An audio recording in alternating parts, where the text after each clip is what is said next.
ليلۃ القدر بتانے کے لیے سرکار صلی اللہ علیہ وسلم آ رہے تھے کہ دو آدمی جھگڑا کر رہے تھے، حدیث پاک ہے، جھگڑا کر رہے تھے، تو اس پر آپ نے فرمایا کہ میں تمہیں بتانے والا تھا کہ ليلۃ القدر کس رات میں ہوتی ہے.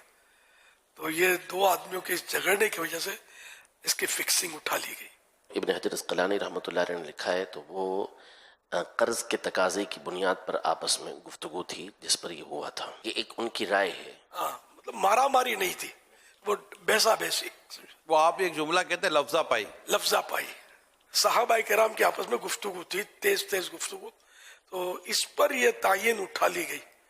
تو اب یہ کہ پھر ناحق جھگڑا، ناحق بحثا بحثی، ناحق مارا ماری، ان کے وبال کتنے ہوتے ہوں گے. میری الحمدللہ عادت میں نہیں ہے کہ جھگڑے کروں، بحثیں کروں، اپنے مخالفین کے خلاف ایک دم ہڑا ہڑی کر دوں.